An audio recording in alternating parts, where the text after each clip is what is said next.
Hello दोस्तों, फिर से स्वागत है मेरा चैनल पे। मेरा चैनल का नाम है इलेक्ट्रॉनिक्स इंडिया। मैं लोटन फिर लेके आया हूँ एक नया वीडियो। जो देख सकते हैं हमारे पास 69 कंपनी का एक टीवी लेके आया हूँ। ये 14 इंच का टीवी है। इस टीवी का प्रॉब्लम दिखाऊंगा, सॉल्यूशन करके बताऊंगा। तब तक हमारा वीडियो लास्ट तक देखते रहिए। और हमारा चैनल पे जो नया दोस्त है उसको कहूँगा मेरा चैनल को जरूर सब्सक्राइब कर लेना, बेल आइकन को दबा देना, ऑल नोटिफिकेशन ऑन कर देना। जब भी नया नया वीडियो लेकर आऊँगा आप लोगों को मिलते रहेंगे। ठीक है दोस्तों, इस टीवी का प्रॉब्लम पहले बता देता हूँ। दोस्तों कैसे प्रॉब्लम है देखिए। जब मैं टीवी को पावर देता हूँ, पावर देने के बाद जो हमारा पावर इंडिकेटर होता है देखिए कैसे दीप दीप करके जल रहा है। और जो हमारे स्क्रीन पे पिक्चर आना चाहिए वो वाला पिक्चर हमारा नहीं आ रहा है। मतलब दोस्तों हमारा 69 कंपनी का ये लोकल मेड का टीवी है, 14 इंच का टीवी है। इस टीवी का आज प्रॉब्लम देखूंगा। जो हमारा पावर सेक्शन से शायद प्रॉब्लम आ रहा है। जो पावर सेक्शन का इंडिकेटर होता है वो दीप दीप करके जल रहा है। इसीलिए क्या करेंगे, पहले टीवी को ओपन करेंगे। ओपन करने के बाद देखेंगे इसका अंदर में कहाँ पे प्रॉब्लम आया है। ठीक है दोस्तों, पहले टीवी को ओपन कर लेता हूँ। ओपन करने के बाद दिखाता हूँ कहाँ पे प्रॉब्लम है।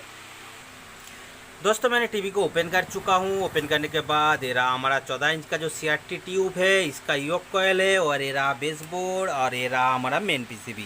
ये लोकल मेड का PCB है दोस्तों। इसका प्रॉब्लम के लिए जो आज का इंडिकेटर दीप दीप करके जल रहा है और हमारा सिस्टम चालू नहीं हो रहा है।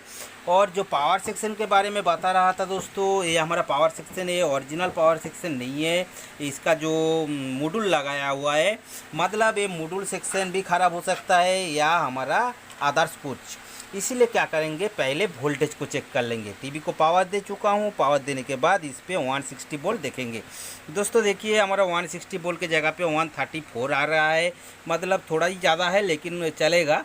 उसके बाद ये 24 वोल्ट कहाँ कितना वोल्ट आ रहा है, 28 वोल्ट आ रहा है। उसके बाद ये 12 वोल्ट के जगह पे देखिए 8 वोल्ट आ रहा है। और इस पे देखेंगे हमारा 16 वोल्ट के जगह पे 16 वोल्ट ही आ रहा है। मतलब दोस्तों हमारा पावर सेक्शन ओके है। मतलब पावर सेक्शन पे कोई भी प्रॉब्लम नहीं है। जो भी प्रॉब्लम है आधार सेक्शन पे है। जो आधार सेक्शन पे प्रॉब्लम कहाँ पे होता है, एक तो रेगुलेटर सेक्शन पे होता है और दूसरा हमारा सिस्टम पे होता है। लेकिन हम लोग देखेंगे रेगुलेटर सिस्टम पे जो 12 वोल्ट के जगह पे 8 वोल्ट दिख रहा है, उसके जगह पे जो रेगुलेटिंग होने के बाद हमारा 2 वोल्ट तैयार होता है, एक 5 वोल्ट तैयार होता है। देखिए 4.3 दिखा रहा है। और दूसरा होता है हमारा 8 वोल्ट जो हमारा सिस्टमेटिक IK के लिए काम करता है वो होता है। लेकिन इस पे देखेंगे हमारा 8 वोल्ट तैयार होता है कि नहीं। दोस्तों एक चीज़ बता दूं आप लोगों को, मैं जब ढूंढ के निकाला तो ये हमारा जो 12 वोल्ट का जो लाइन है, 12 वोल्ट पे हमारा 9 वोल्ट 8 वोल्ट आ रहा था। इस पे जो कैपेसिटर फिल्टरिंग कैपेसिटर लगाया हुआ है, फिल्टरिंग कैपेसिटर हमारा फिल्टरिंग नहीं कर पा रहा है। और इसीलिए हमारा 9 वोल्ट 8 वोल्ट के जगह पे 12 वोल्ट के जगह पे 9 वोल्ट 8 वोल्ट तैयार कर रहा था। और जब मैं इस वाला कैपेसिटर को इस पर कनेक्ट कर चुका हूँ और कनेक्ट कर देने के बाद ये वाला पॉइंट पे 12 वोल्ट के जगह पे देखिए 12 वोल्ट ही आ रहा है। मतलब ये 12 वोल्ट जब तक हमारा 8 वोल्ट से हमारा 12 वोल्ट तक नहीं आएगा तो हमारा रेगुलेटर सिस्टम पे जो 4.4 दिखा रहा था, इस वाला पॉइंट पे देखिए हमारा 5.1 दिखा रहा है। मतलब ये वाला जब तक हमारा 5 वोल्ट रेडी नहीं होगा, तैयार नहीं होगा, तब तक हमारा सिस्टम चालू नहीं होगा। और दोस्तों मैं ये कैपेसिटर चेंज कर देने के बाद हमारा सिस्टम पे क्या हुआ देखिए, हमारा टीवी पे पिक्चर आ चुका है। और इसको जब AV पे कनेक्ट करूँगा पिक्चर दिखा दूँगा। और हमारा टीवी अभी तक चालू नहीं था, जो वो चालू हो चुका है। उसके बाद वोल्टेज को फिर से एक बार चेक कर लेता हूँ। जो साउंड सेक्शन पे हमारा 16 वोल्ट के जगह पे 18 वोल्ट और ये वाला हमारा 12 वोल्ट के जगह पे 13 वोल्ट और इस पे हमारा 26 वोल्ट के जगह पे 24 वोल्ट के जगह पे देखिए 28 वोल्ट दिख रहा है। और ये हमारा 116 वोल्ट के जगह पे 127 दिख रहा है। थोड़ा सा वोल्टेज ज़्यादा है, वो हमारा पावर मॉड्यूल को कंट्रोल में करने से हमारा वो वाला जो वोल्टेज ज़्यादा है वो ठीक हो जाएगा। और क्या करेंगे, हमारे टीवी पे पिक्चर लगा के देखेंगे हमारा पिक्चर सही आता है कि नहीं। और हमारा रेगुलेटर सिस्टम पे भी वोल्टेज सही हो गया है और EST भी चालू हो चुका है। और EST चालू होने के बाद हमारा 2 वोल्टेज तैयार होता है, 180 वोल्ट तैयार होता है। इस पे देखिए हमारा 180 वोल्ट तैयार होने के बाद हमारा पिक्चर देखिए 193 दिख रहा है।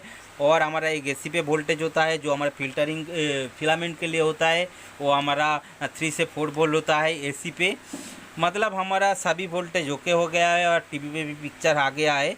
और कुछ प्रॉब्लम आता है कि नहीं, मैं पहले टीवी को एबी से कनेक्ट करूँगा, एबी पे कनेक्ट करने के बाद देखूँगा हमारा टीवी को और क्या प्रॉब्लम आता है। दोस्तों मैंने टीवी को आगे से घुमा चुका हूँ और घुमाने के बाद मैं एबी को कनेक्ट कर चुका हूँ। कनेक्ट कर देने के बाद मैं टीवी को पावर देता हूँ। पावर देने के बाद देखिए जो हमारा इंडिकेटर दीप दीप करके जल रहा था वो हमारा सही तरीके से ऑन है।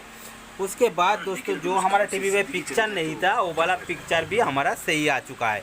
मतलब दोस्तों आज का जो प्रॉब्लम था वो हमारा पावर सेक्शन का प्रॉब्लम नहीं था, वो पावर सेक्शन से जो हमारा रेगुलेटर सिस्टम होता है वो रेगुलेटर पे हमारा 5 वोल्ट 8 वोल्ट तैयार होता है। वो 5 वोल्ट का जो वोल्टेज होना चाहिए 5 वोल्ट 0.1 होना चाहिए, वो वाला वोल्टेज हमारा 4.4 दिखा रहा था। जब मैं रेगुलेटर सिस्टम का जो वोल्टेज होता है 12 वोल्ट, वो 12 वोल्ट को जब मैंने चेक किया वो वाला वोल्टेज दिख रहा था हमारा 8 वोल्ट 9 वोल्ट दिख रहा था। वो हमारा जब तक 12 वोल्ट नहीं होगा तब तक हमारा रेगुलेटर सिस्टम पे वोल्टेज सही नहीं होगा, और सही नहीं होगा तो हमारा सिस्टम पे पिक्चर भी नहीं आएगा। इसीलिए दोस्तों मैं क्या किया, वो वाला फिल्टरिंग कैपेसिटर जो था 12 वोल्ट का कैपेसिटर था, वो वाला कैपेसिटर हमारा ख़राब हो चुका था। इसीलिए वो वाला कैपेसिटर को चेंज कर देने से ये वाला कैपेसिटर था जो हमारा 470 यूएफ का 25 वोल्ट का कैपेसिटर था, ये वाला कैपेसिटर हमारा चेंज करके मैं नया वाला कैपेसिटर लगा चुका हूँ। 1000 यूएफ का 25 वोल्ट का कैपेसिटर लगा चुका हूँ। लगाने के बाद हमारा 12 वोल्ट भी सही हो गया और 5 वोल्ट भी सही होने से हमारा टीवी भी चालू हो चुका है। इसी तरह का नया नया वीडियो मिलने के लिए मेरा चैनल को जरूर सब्सक्राइब कर देना, बेल आइकन को दबा देना, ऑल नोटिफिकेशन ऑन कर देना। जब भी मैं नया नया वीडियो लेकर आऊँगा आप लोगों को मिलते रहेंगे। ठीक है दोस्तों, मिलते हैं नेक्स्ट वीडियो पर, तब तक के लिए दोस्तों गुड बाय।